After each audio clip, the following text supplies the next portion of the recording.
Entendeu? Bom, vamos lá. Vamos começar. Né? Vamos lá. É com vocês, Nathalie e Marcelo. Certo, boa noite, pessoal. Marcelo vai começar apresentando, então, a parte teórica e depois a gente entra na parte dos cálculos, que a gente não sabe se está certo, a gente tentou fazer, mas a gente vai mostrar o que a gente conseguiu. Boa noite, pessoal. Essa semana a gente ficou, né, os grupos responsáveis para falar sobre líquido, né, líquido vapor, sobre esse equilíbrio, né, que existe. Nosso grupo sou eu, Marcelo e Nathalie. Pode passar, Nathalie. E aqui, gente, a gente fala um pouco, né, sobre esse líquido vapor, né, que é um fenômeno que ocorre com todo líquido quando mantido em sistema fechado. O líquido tende a entrar naturalmente em equilíbrio termodinâmico com o seu vapor. Aqui a gente tem essa representação gráfica, né, que é mais ou menos que o professor estava pedindo, a gente conseguiu algo semelhante, né, vou mostrar mais na frente, onde tem essa parte, né, de vapor, a parte líquida, e essa parte nesse formato de bolha aí que está dentro dos pontos A, B e C, que seria o líquido e vapor, né? E a gente cita também nessa parte aí sobre esse ponto de bolha, né, que é essa condição de equilíbrio, onde o vapor começa a ser formado, né? Esse ponto, nesse centro aí, é a iminência, né? Vai estar de líquido, vai começar a ser o vapor, e quando ultrapassa esse estado central aí, já vira o vapor propriamente dito, né? Onde existem esses pontos, que é o ponto bolha e o ponto de orvalho, que é essa fase líquida, né? Que está na iminência de deixar de existir. Pode passar, né?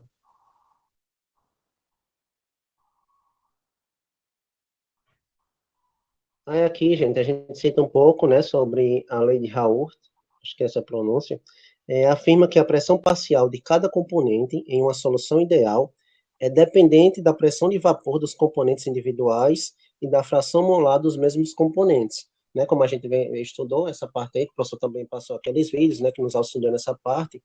Aí, uma das formas que a gente citou, só para frisar bem essa parte aí, que seria essa pressão de vapor do solvente na solução, né, que seria igual a fração molar do solvente na solução, vezes a pressão do vapor do solvente puro, né? Essa parte aí que a gente vê, aí os dados foram levantados para a gente vai citar nos próximos, quando for apresentar também, essa parte que a gente fez, né, esse experimento com a água, 75 ml, e o ácido acético com 25 ml, né, para formar essa titulação, onde, como citei, nessa parte aí, onde esse gráfico especificamente essa relação, né, do líquido e vapor, para do líquido transformar nesse meio termo de vapor, para deixar de ser líquido e virar o vapor propriamente dito, né, como a gente vai citar mais na frente nos gráficos. E nos dados, né, apresentados. Pode passar, né. E aqui as referências, né, gente, referente ao que a gente pesquisou. Agora a Nathalie vai falar um pouco dos gráficos, dos dados, eu vou falar um pouco também o que a gente conseguiu encontrar dos dados apresentados essa semana para nós.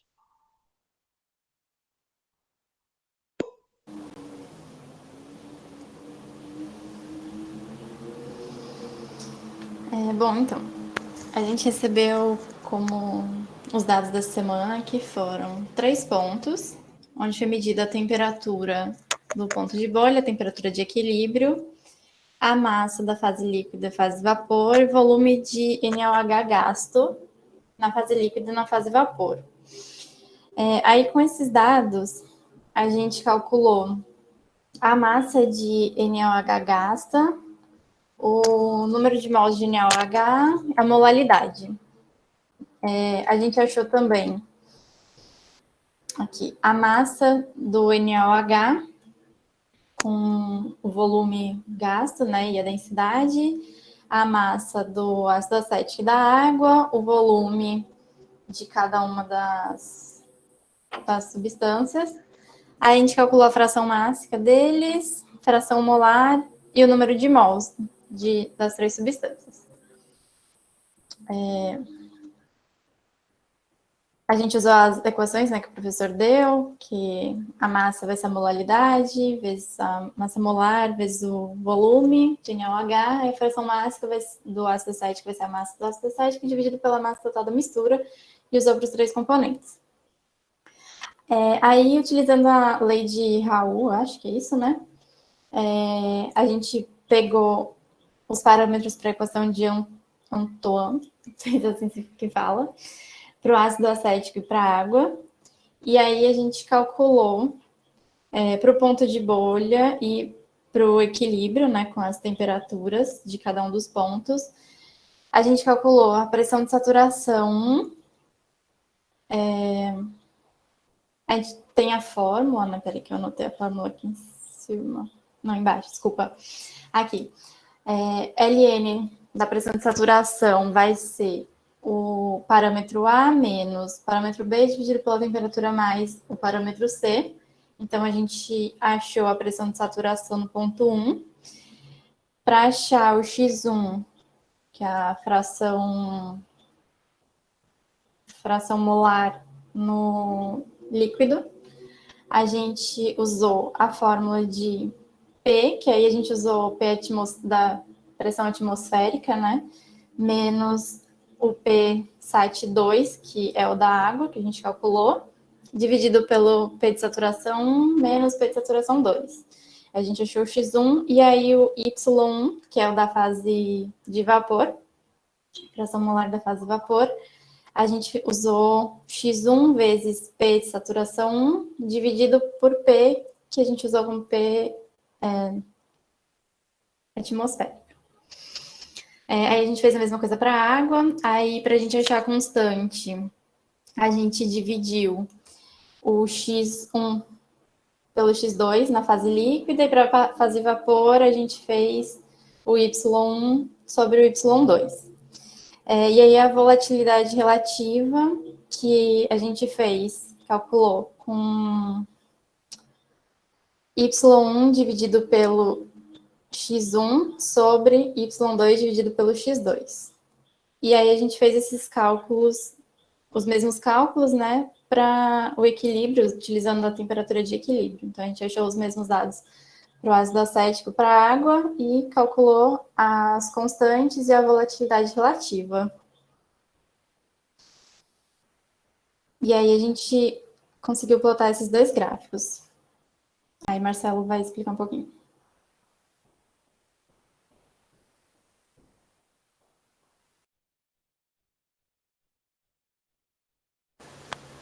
Marcelo?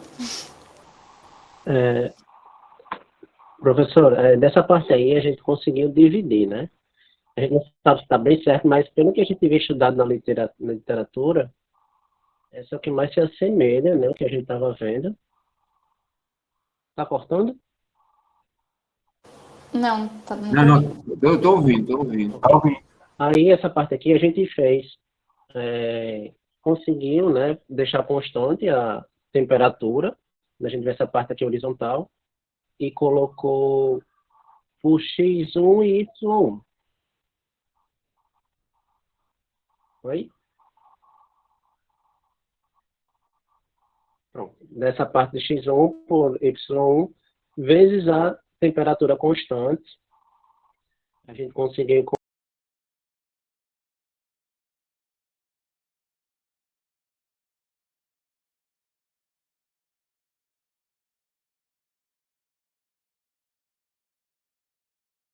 Marcelo saiu. Eu não estou escutando mais, não. Ele saiu.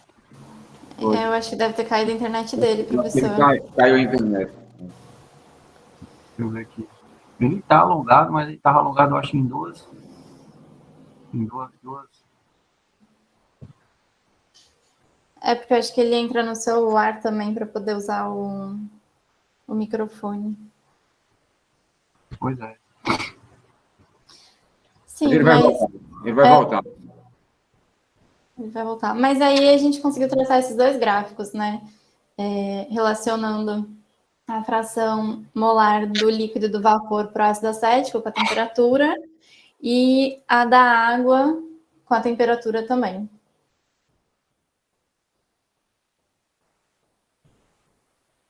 Voltou aí. Pronto, professor. Realmente, como a Nathalie disse, logado aqui porque o meu microfone do computador não está funcionando. Aí eu fico no computador e no celular. Mas é justamente isso, a gente deixou o T constante, né, e fez essa variação baseada nos dados do X1 e Y1, separando da água e do ácido acético, foi o que mais assemelhou da literatura que a gente tinha visto para essa bolha, né, que tem mais ou menos onde vai ter esse ponto, né, de bolha e o ponto de equilíbrio que seria esse ponto de orvalho. Ok? Que Exato. a gente conseguiu fazer, e a gente espera que esteja certo, né, senão a gente vai ter que corrigir até o final do prazo. Professor, você quer começar ou eu começo?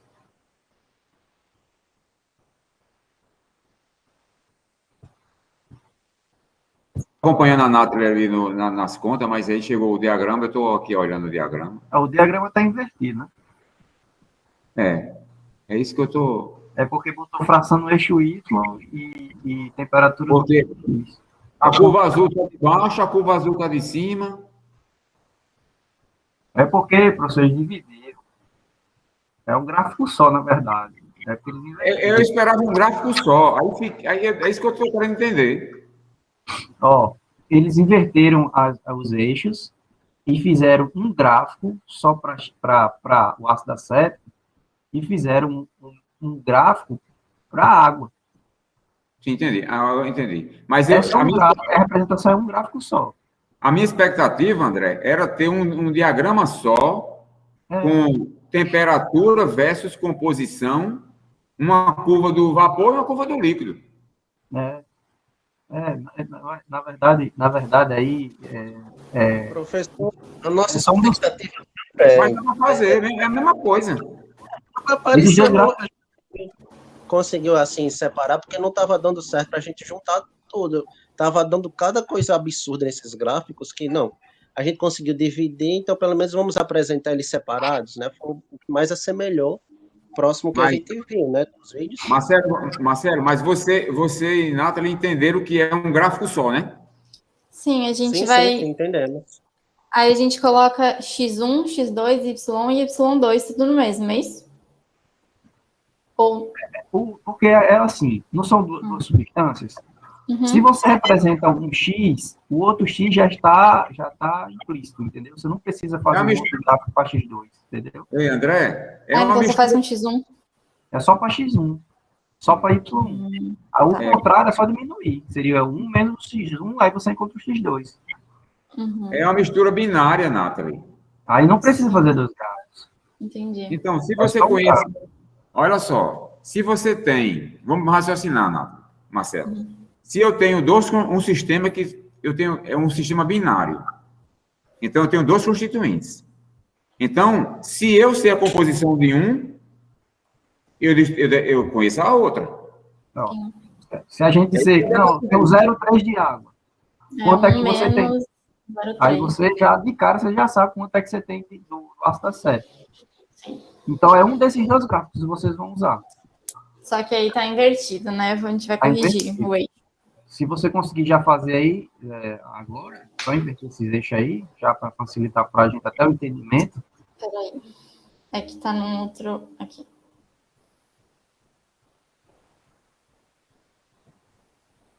Aí vai ter só um envelope de fase. Só vai apresentar um envelope de fase. Exatamente. É só um.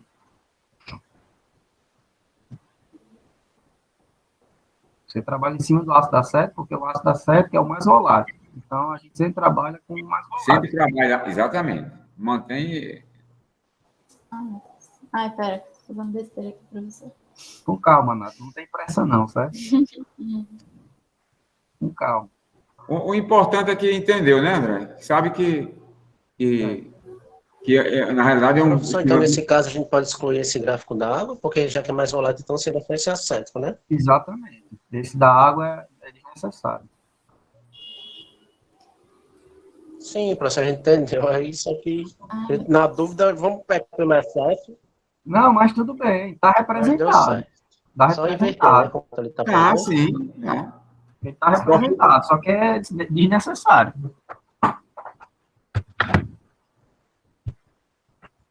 Porque à medida, Marcelo, à medida que você vai alterando a composição da mistura, vamos supor, você vai enriquecendo a mistura de ácido acético. Você vai caminhando no diagrama. E você vai obtendo composições diferentes. Da fase vapor, da fase líquida, que está em equilíbrio com a fase vapor. Entendi. Para cada composição, vamos supor, se você escolher 25% de água, 25% de ácido acético e 75% de água, você vai ter uma temperatura de equilíbrio na pressão atmosférica, que nós estamos trabalhando na pressão constante, pressão atmosférica. Se você começar a aumentar a concentração de ácido acético, esse equilíbrio vai ser alterado. Que a única forma de você, quando a mistura é aquecida, ou seja, se eu estou aumentando a concentração de ácido acético, significa que a minha fase vapor está ficando mais rica no componente mais volátil. Então, eu estou caminhando no diagrama na direção do ácido acético puro. Certo? Então, se eu estou com 25% de ácido acético, 75% de água, e depois eu aumento mais a concentração de ácido acético, então eu estou ficando mais pobre em água e mais rico em ácido acético. Então, a minha condição de equilíbrio é alterada. Aí eu vou encontrar uma nova temperatura de equilíbrio. Quando André mostrou lá no vídeo, ele focou no termômetro. Ali, se você altera a composição, você vai ter uma temperatura diferente para cada composição.